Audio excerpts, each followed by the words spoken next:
Dalton, Riley, Wolves and Wagers. Is Devin Booker an early MVP candidate, Rye? Well, pretty small sample size after one night, but he was hooping. He looked good. That was a good call by you on your bets, and we'll do a quick recap of those. We were both profitable last night. We love that. You went 3-1. We're up 1.55 units. I went 3-2. Was up 0.79 units. Yep. So can't complain about that. We got some more picks for the greatest day in history as of now. Opening day. It's like Christmas to us. Yeah, we're pumped, and we got a few bets for you here. Hopefully you tailed last night, and let's tail again. I mean, let's make some money. We got I'm starting with Mike Conley 4+ assists and Rudy 10+ boards at -119. I'm parlaying those together. Kind of going to the well here. I like these little 2-leg picks. It worked yesterday with Jokic and CP3. So that's my first one, and my next one is going to be Ant 4+ rebounds and Cat 2+ 3-pointers at plus money +112. Yeah, and what I'm seeing kind of on your side, and I agree, I think Rudy's going to snag some boards. I think Ant's going to have some rebounds. And we're going to talk a little bit about Jakob Poeltl, maybe too much, but that guy's going to be grabbing some boards. So I think actually Cat's only going to end up with 6 or 7 boards tonight. So I got him under 7.5. That's plus money. I think there's a higher chance that he has 5 rebounds compared to 10 boards tonight. I really do. Yep. But I think we're going to lean into the star of the night here, Ryan, with some props, and I'll let you start us off. Yeah, I mean, I can't believe that FanDuel has set his line this low. It's almost disrespectful when they're not watching the FIBA and the preseason, everything he's done. But Ant over 24.5 at -113, it seems like a lock to us. So I'm going to be all over that. Yeah, and I think that leads into perfectly. I got Ant averaging around 28 a night. He averaged 30 in the playoffs against the Nuggets. So I think he's going to have a lot of 30-point performances. I'm going to start the season by taking the +240 that they're giving me for a 30-piece. And then we're also going to kind of continue that throughout the season. We're going to see what the lines are for Ant to have a 30-piece. If he's going to average 28, he's probably going to have a lot of 30-point nights. So we're going to kind of keep track of that as we go on. But I love the +240 there as well. Yeah, I love that from you. That's a nice system play there. I like how you're going to be doing that all year long, and we're going to be tracking that, and that's going to be a full unit bet on that +240 tonight. Yep, you got it in at +240, and they already dropped it to +230 shortly after you locked it in. So love it. Vegas knows, or maybe figuring out a little bit that they maybe been disrespecting them. So we'll see what Ant has to say about that. But that leads in perfect. Ant, I got having a steal tonight. He averaged close to 2 last year. Parlayed another one for me. Parlayed with a Rudy block. Rudy was a down year for him, but still, we're talking about a 3-time defensive player of the year. To him get 1 block and them to give us that at -129 parlayed together, I think that's a pretty good play. So that's what I got for my other Ant prop there. Yeah, and I'm hoping for a couple Ant steals because that's really going to help out big Mike Conley, on the perimeter. Maybe get a kick out 3 from Ant. And I'm also going to kind of dive into that. I'm going to go Mike Conley, a whole unit over 2.5 3-pointers. That's +162. I think he's going to have 3 right on the money tonight, right? Yep, I like that. That's a really nice play.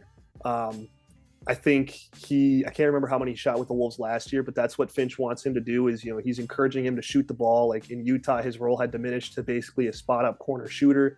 He does a little bit more with the Wolves in that sense. And I think, you hit it on the head. They're going to have to pay attention to, the guns on the Timberwolves being mainly Anthony Edwards, but also Karl Anthony Towns. And that's going to lead to open perimeter shots for some of those other guys. And Mike Conley, he's locked and loaded, shot over 40% with the Wolves after he came over at the deadline last year. So I love that bet from you.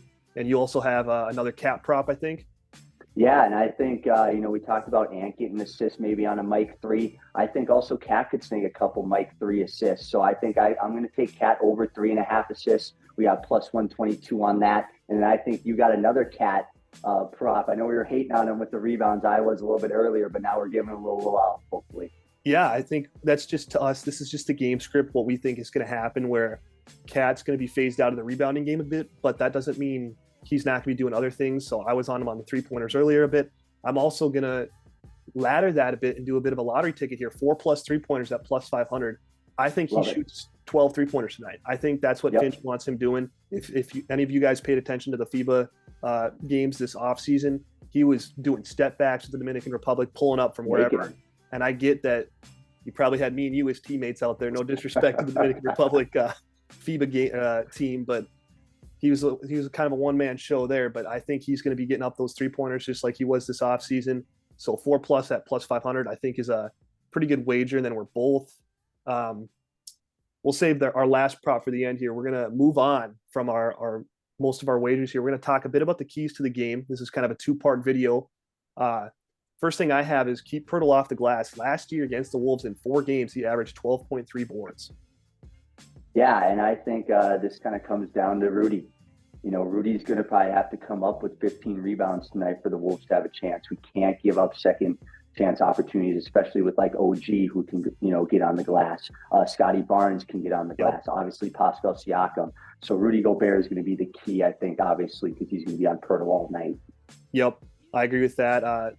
Wolves, even after adding Rudy Gobert, the rebounding issues continued. That's a problem. I think they're going to be better as a team rebounding this year, but I agree. Rudy's going to have to be that guy in the middle, embrace the role just like Nurkic did yesterday. Nurkic with 14 boards for the Suns did exactly what they needed him to do. That's what Rudy needs to do for the Wolves, because one of my other keys to the game here is get Ant going early and keep him engaged, get him looks.